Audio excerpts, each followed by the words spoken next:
Love Your School's mission is to reduce hunger and mitigate the effects of poverty on children from low-income households while improving children's academic performance and well-being. Love Your School empowers children, their families, and their communities to make the healthy choice, the easy choice.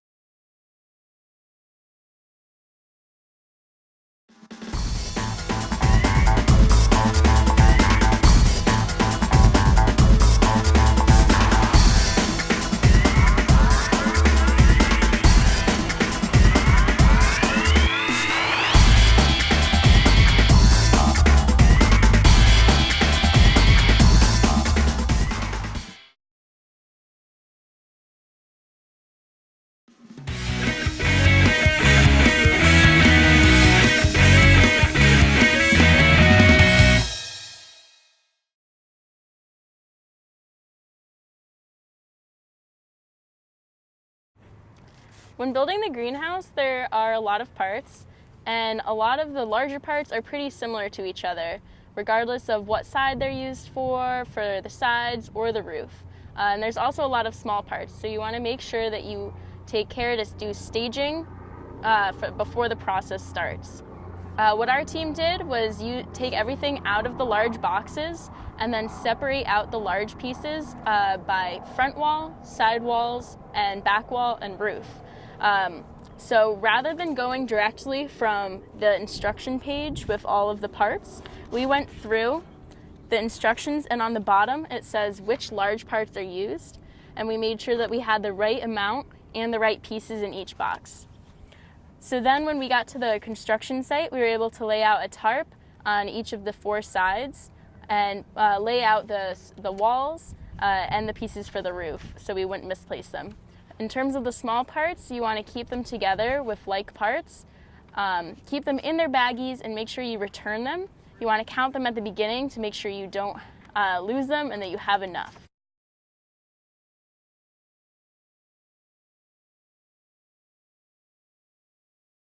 Okay, so when reading your instructions for building your greenhouse, you want to make sure that you're reading the words and not just looking at the pictures. The pictures can be helpful sometimes, but a lot of the time they contradict each other. So as long as you follow the words, they should tell you what to do.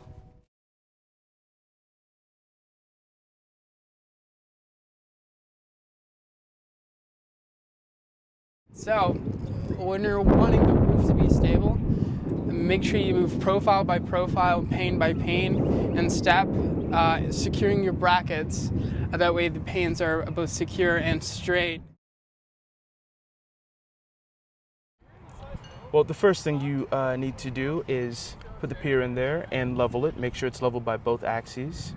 And then make another pier level, and then make those 2 piers level to each other. And then put the wood on top and make sure that the wood is completely level all throughout, which may be difficult because, again, the wood is warped. So whatever you can do to make sure or figure out if the wood you're working with is warped is a good idea. It's a good thing to know beforehand. All right, so the corners.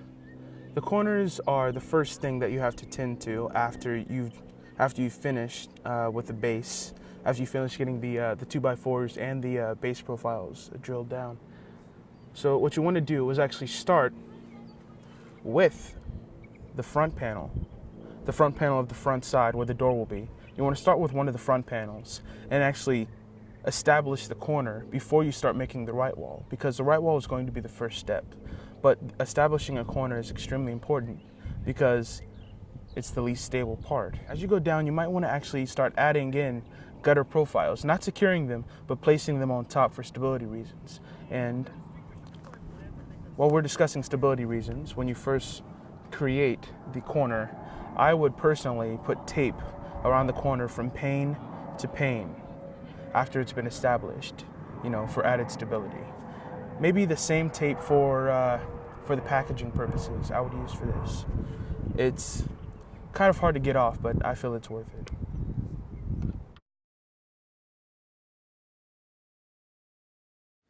T-bolts fit into the ridges of profile pieces to connect them and lock into place by rotating.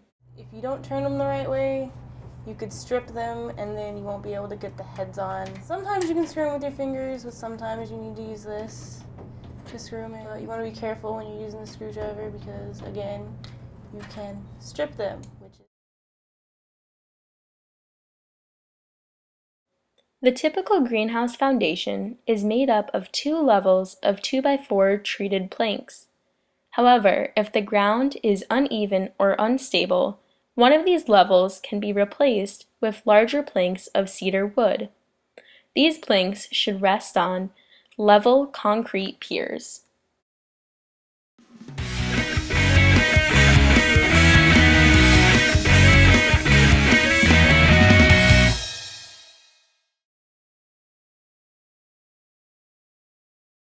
Most cases you will not go alone. You have an hour to teach the lesson, but the maximum you should be teaching is 45 minutes because you have a 15 minutes to get a test done, like it's a post-assessment after every lesson. A lot of times they won't go even the 45 minutes. If you are struggling with having too much time left over, you can always improvise a new activity, or you can plan ahead on that if you think the lessons are too short. When you are in the classroom, another way to lengthen the lesson is to constantly repeat the information that you're teaching, especially the stuff that's on the test. So even though in the lesson the questions on the test are incorporated in the lessons, it's good to recap all of that throughout while you're teaching because repetition really makes it memorable for them. If you introduce a new vocabulary word, have the class say it no matter what the grade is. If they say it as a whole multiple times, they're going to remember it. To keep the students engaged, it's a good idea to have a lot of activities. A lot of the lessons will have some kind of physical activity part where they get up and move around. You can do that at any moment, especially if they're getting a little squirrely. And since we're teaching nutrition, also going back to physical activity is very relevant, so it wouldn't be out of character to do that. CBI classes need extra care, so there's a higher teacher to student ratio in the classroom. Teachers are really great. They help out a lot in case there's any situation that the students need more help. That being said, our lessons work for them, but we tend to use the K through 1 classes or lessons with the 2nd and 3rd grade CBI classes and the 2nd and 3rd grade level lessons with the 4th and 5th grader CBI classes. And just go slow when you teach the lesson, ask a lot of questions, be very clear, and use more repetition than you would otherwise, and be patient. That's really all it takes. They're great kids.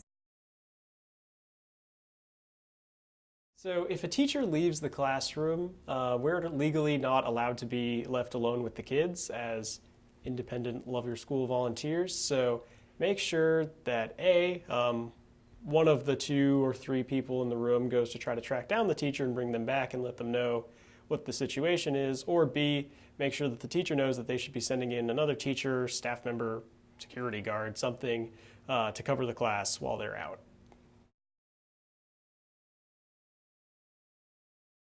So this is the teacher's class. They're the ones responsible for discipline and managing students who might have behavioral issues or breakdowns. So they're really the ones responsible for discipline in the classroom. Just make sure that they are covering that. Usually they will be extremely proactive about taking the initiative and managing their own classes. Okay, sometimes we'll be joined by guests in the classroom who will help us teach. Usually these are students from the University of Arkansas Little Rock, so we like to call them Muellers. Now these students come from a lot of different departments. Some of them are education students, social work, nursing, physical fitness. They're going to have a range of classroom experience, so keep in mind some of them will be very comfortable in classrooms, and for other ones this will be their first time working with children. So when you first get to a school and you're taking out the bin, make sure you take out the sign-in sheet. These volunteers will need to be able to sign in and out in order to get their hours, and also take out the signs that will direct them to the room where we are at the school. So once you have those out, they'll start to come. Usually they come a little bit later than we do. And greet them when they walk in the door and encourage them to sign in. Then get to talking to them a little bit. Ask them if they signed up for a particular grade, especially for the education majors who are looking for experience with a certain age group. They may have like a time block or maybe a grade that they have signed up to work with. Also ask them what their comfort level is, if they've been in a classroom before, if they're a little bit nervous. Ask them if they've seen the lesson plan before, so some of them will have already had it printed out. If they don't, make sure you give them a copy of yours. Also, if they come with one of their supervisors, like one of the UALR professors, talk to that professor, check in with them, and ask them what they hope to accomplish that day, and make sure you're cooperative. Once you've done that, go ahead and get ready for your class, figure out what they'll be doing. Again, they might just be observing, they might just be teaching with you, and sort of figure out who's going to be doing what so that you don't have to figure that out during the class while you're teaching. Once you've done that, go ahead and walk to the class with them. You'll teach normally. If they're going to be observing that day, encourage them to sit in the class, not to stand up at the front with you. However, if they're going to be up at the front teaching with you, they can help you pass things out. They can teach their section. Even for a section that you're teaching, it can be fun to have them participate and engage. Like if we're having the kids do physical activities, reading a book, playing a game, they can be really helpful.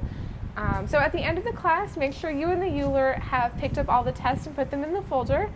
Go ahead and walk back to the classroom. Ask them if they're going to be staying for longer. If so, make sure they're set up with one of us and they know what they're doing for the next class. If not, please remind them to sign out and thank them for helping. We really enjoy having ULERs with us.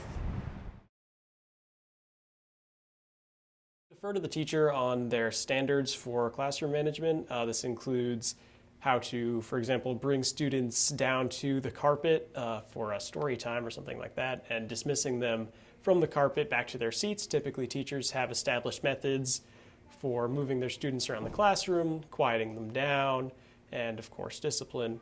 Lastly, this also goes to their standards for the tests, writing their name, first and last, date, class roster number. Defer to the teacher on how they handle the organization of tests and quizzes, and generally organizing their class. Make sure that you ask a teacher's permission before using any of their technology or office materials. We should bring our own, pencils, crayons, what have you, and typically they're fine with us using their smart boards or whiteboards, but make sure you ask first. Don't go into a classroom expecting to be able to use any sort of technology that the class might have. Hey, I want to talk to you guys a little bit about the test. So the test is one of the most important parts of the lessons because it shows us how much the students comprehended. So always make sure that you set aside enough time for the test during your lessons. They usually last about 10-15 minutes, so make sure that when about that much time is left, you would start passing out the test. When you pass out the test, make sure the kids put their first and last name on it. That's very important. Ask the teacher if she also likes it if they put the date on the test, and if so, go ahead and have them do that. Now, when you administer the test, make sure that you're reading the questions out loud. Even though the students will probably never ask you for it, a lot of them do sometimes struggle with reading the questions, so it's very important that you let them know that you're there for them by reading the questions out loud. Now, when the test is done, make sure you collect it in an orderly fashion and bring it back to Willie Hinton. So when you get back to Willie Hinton, you grade the test on a 1-point grading scale. That means that if there's 7 questions on the test and they get them all right, their score is a 7 out of 7. If they get one wrong, then that's a 6 out of 7, and so on and so forth.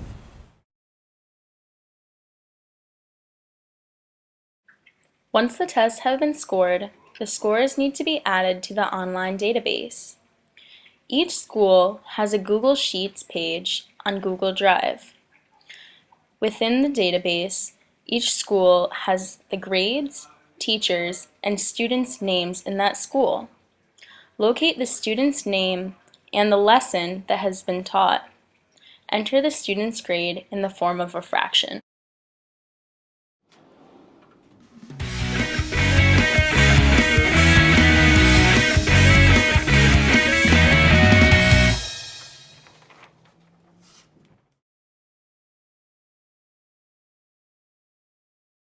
This shelf houses most of the necessary classroom materials, such as books, markers, blank paper, stopwatches, and Velcro pieces for the posters.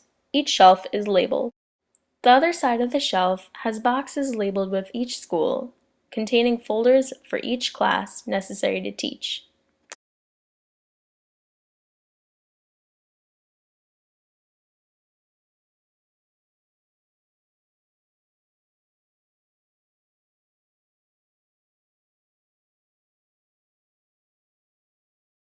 The shelf near the filing cabinet has all the posters necessary for each lesson.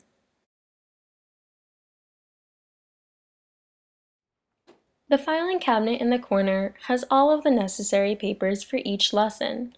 It contains lesson plans, post-assessments, handouts and worksheets, and classroom materials. The drawers of the filing cabinet are split up by grade level, K1 together, 2nd and 3rd grade together, and 4th and 5th grade together, and then each drawer is broken up into lessons. The lessons are color-coded and labeled. They also are broken up into each of those necessary papers.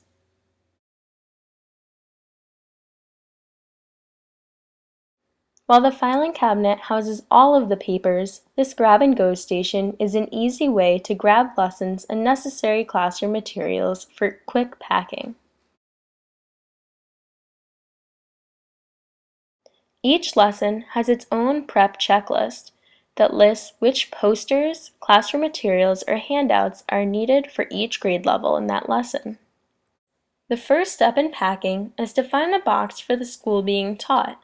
You will need red folders to put the lesson plans and classroom materials into. These are labeled with the teacher's names and the grade.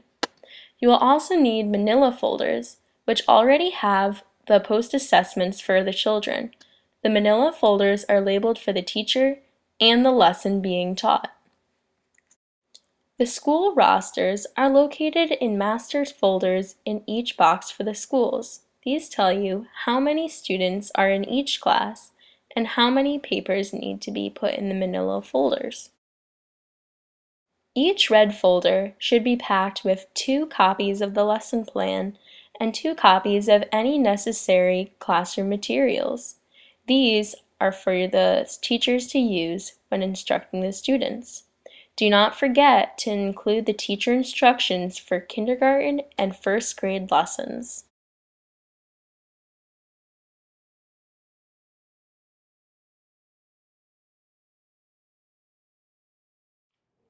The manila folders are pre-packed with post-tests and handouts for the students. But to make sure that there are enough in each folder, check the school roster for how many students are in each class. You can double check by counting. Make sure that there are 2 or 3 extras in case an extra student is present.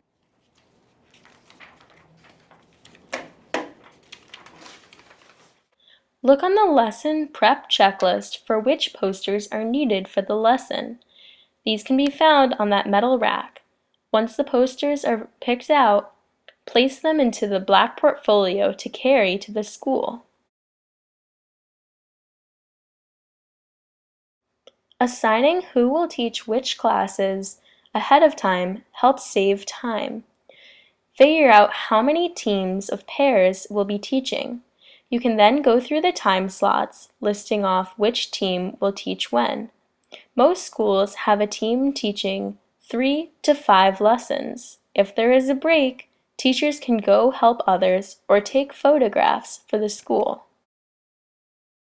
Each lesson plan has a list of materials, the objective, and is broken up into parts including review and introduction, parts of the lesson to be taught, and then a review and the post-assessment of the previous lesson taught. Make sure to read only the highlighted sections and feel free to add examples or personal experiences as you teach.